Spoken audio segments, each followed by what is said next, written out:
Right now, everyone you know has transformed into a different person.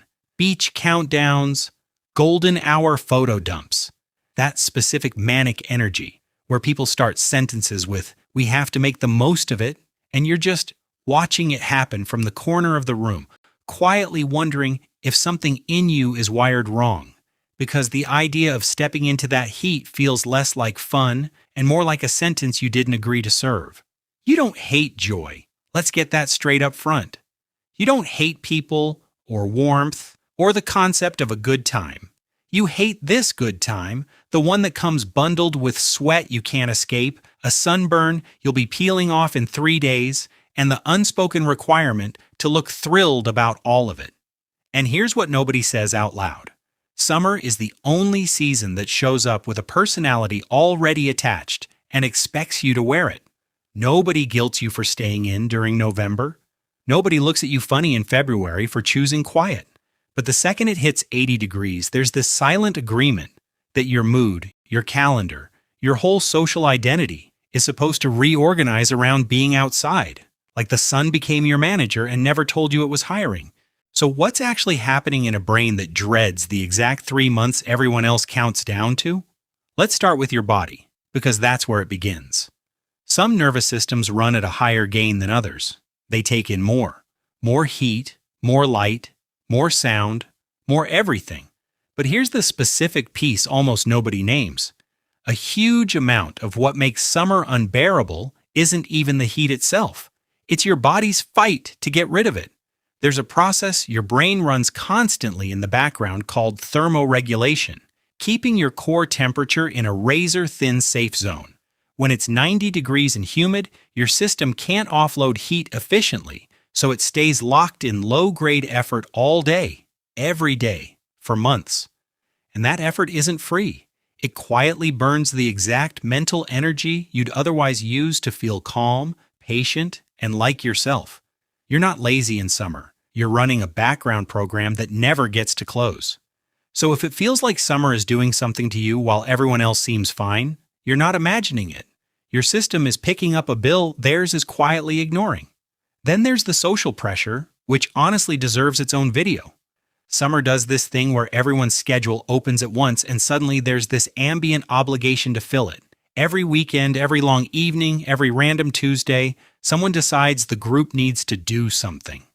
And if constant availability drains you instead of exciting you, you already know the trap. You can't say that out loud without sounding like a monster who's complaining about having friends. So you say yes, then you dread it, then you go.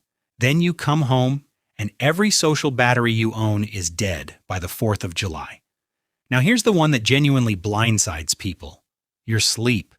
You assume the summer mood dip is just heat and squinting. It's not, it's chemistry. Deep in your brain sits a tiny internal clock that runs on darkness.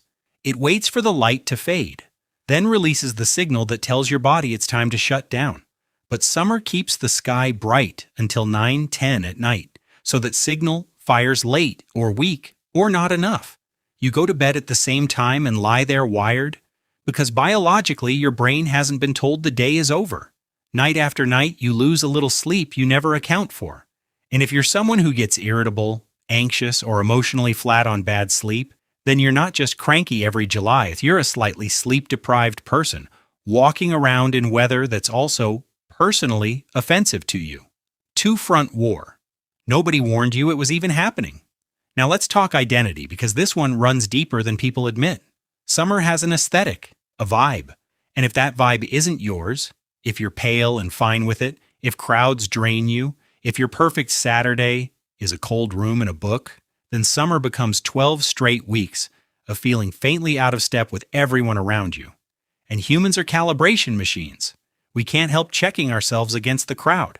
So 3 months of feeling like the only person who didn't get the memo does something quietly corrosive. You start wondering if there's a version of you that should be enjoying this. And when there isn't, that thought curdles into something darker. Then September arrives, the air turns, and you feel a wave of relief so big it's almost embarrassing. Pay attention to that relief. It's not weakness. It's data. It's your system telling you exactly what it needed the whole time. And some of what you're feeling isn't even about this summer. Your brain doesn't file memories in a folder marked past. It files them under sensory cues. The smell of chlorine, the specific gold of a late July evening, the drone of a lawnmower 2 houses down.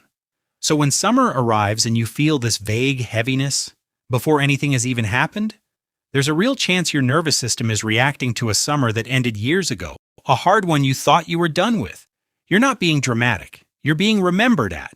Now here's the part that'll surprise some of you. The pull toward cool, quiet, controlled spaces tends to track with a rich inner life. People who are most at home alone with their own thoughts have usually built something real in there, the kind of interior depth other people spend years in therapy trying to reach. That's not a consolation prize for skipping pool parties. It's a genuine strength, and you built it partly because the alternative, forcing yourself to love what everyone else loves, never once worked. So you turned inward, and what you found there is worth more than any beach weekend. Here's the last thing to sit with. The way you move through summer, the retreating, the carefully rationed social energy, the honest relief when the clouds finally roll in, that isn't you failing at life. That's you knowing exactly what costs you and choosing not to pay it. There's a whole industry of people trying to learn what you already know by instinct.